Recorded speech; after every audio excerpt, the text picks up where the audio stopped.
Wa kalbuhum, sedangkan adapun cemerane, anjingnya itu basitun, nyelonjoraken,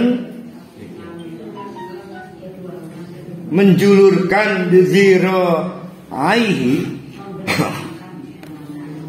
ngedakom, yang menyebabkan dia ngedakom, ya, dua kaki dan tangannya. Di mana? Nah, ini di mana yang penting. Ini yang ngatur Allah. Jadi siapa dulu yang tertidur nih sebetulnya? Ayo. Bukan pemuda, wong lawannya anjing kok ininya. Manusianya.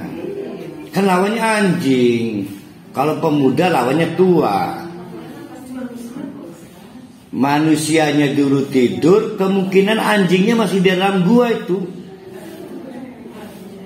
Kemungkinan. Tapi dengan kekuasaan Allah, si anjing ini ditidurkan oleh Allah tidak di dalam gua, tapi di depan teras wal wasit. Artinya bukan di dalam gua. Ini adalah dalil keharaman membiarkan anjing terlalu lama di dalam ruang rumah kita. Dibatasi berdasarkan fungsi. Karena dibatasi berdasarkan fungsi, maka dibatasi juga ruangannya. Fungsinya berburu, maka tidak ada berburu dalam rumah. Berarti di hutan. Menjaga rumah kita, orang mungkin ngejaga di kamar, pasti di luar. Apalagi itu yang ketiga fungsinya itu. Apa? Berburu, menjaga rumah. Nah, ini yang berdasarkan fikih. Pokoknya sifatnya outdoor aja. Tidak kurang ini, kurang memanusiakan ya, apa menghewankan. Justru agama kita yang menghewankan anjing, ditempatkan berdasarkan fungsi dan areanya. Memaksa mengubah anjing sama dengan manusia, itulah yang tidak berperi kehewanan. Nah, digawe turu bareng agar habitatnya sama nih sofa, lah dia yang nggak bisa, orang kebiasaannya suka lemah, dipaksa di karpet sintetik, dia mencari sesuatu yang hangat, itu pasir. Jadi kita yang tidak berpergian binatangan, Islam itu udah ngatur sedemikian rupa. Nah, jadi oleh Allah anjing dibatasi di luar gua, ya, itu sunatullahnya.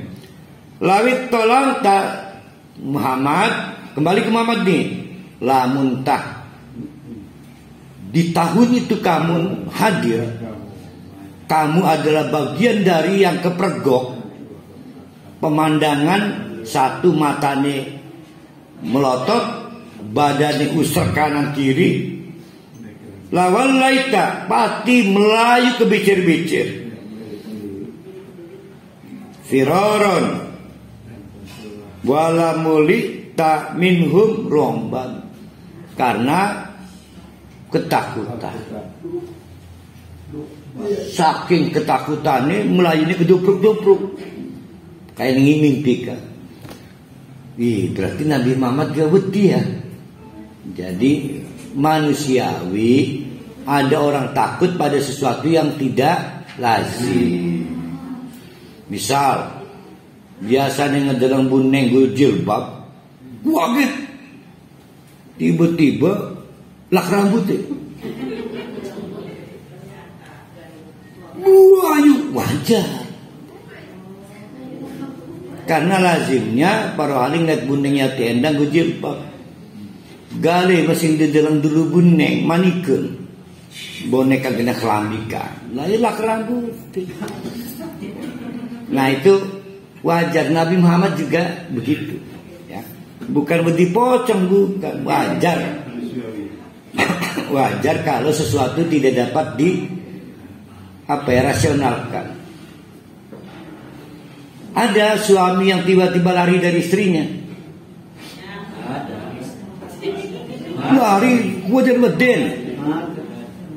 Banyak. Bukan karena istrinya pakai masker, bukan. Tiba-tiba kelakuan istrinya berubah. Bukan yang dulu lagi. Oh, ini lari. Mencari perempuan lain. Wa kadzalika ba'asnahum liyatasaalu bainahum. Demikianlah kata Allah. Cerita itu dibuat sedemikian rupa oleh Allah. Jangan punya anggapan hebat 7 pemuda itu, karena semua Allah yang memungkinkan.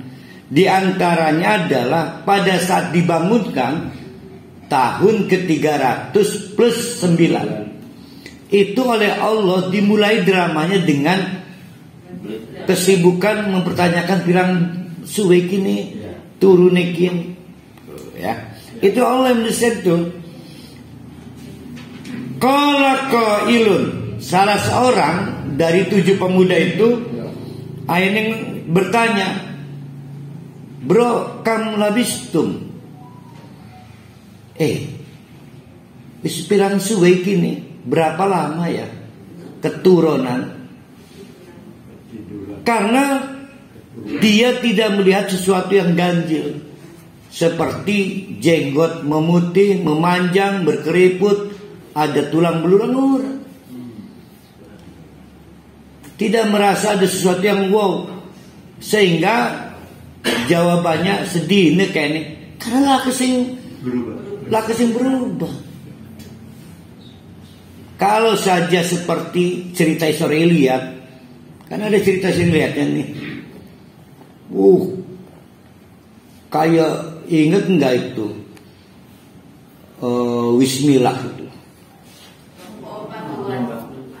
Kan bapak tua itu kan,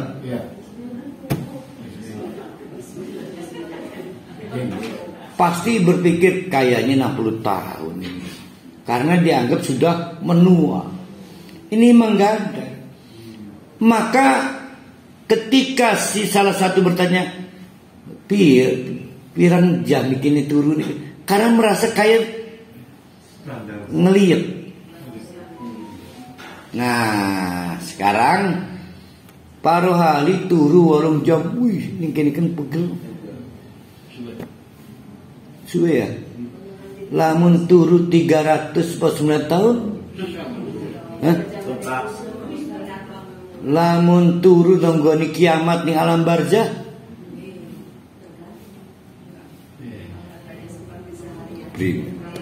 Sama tidur. Nah, jadi siksa kubur itu adalah sing mau kan pegel turune.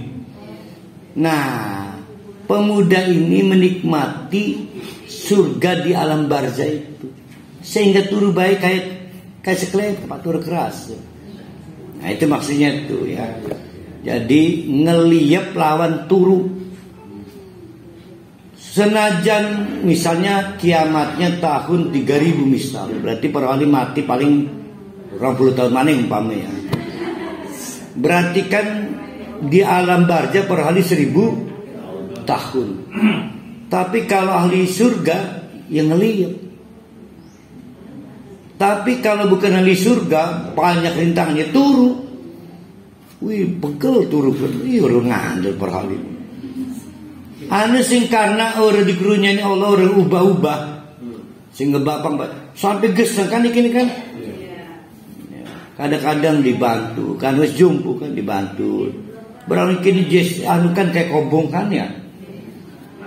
Kenapa itu? Satu panas, yang kedua kulitnya udah tipis karena udah tua, kadar airnya udah berkurang, kudunya disuntik ibani baik, hendak gemuk. Kan kadar airnya udah berkurang. Nah, kebayang nggak itu di alam barzah itu? Nah, para ahli harus mempersiapkan diri gawe obat turu kenapa kan? Wis pokoknya jalan di kerunyanya Allah bilang. Nah, kebayang ya bagaimana pengalaman si Ashabul Kahfi ini yang kita perlukan di alam barzah. Kudu belajar nih Ashabul Kahfi.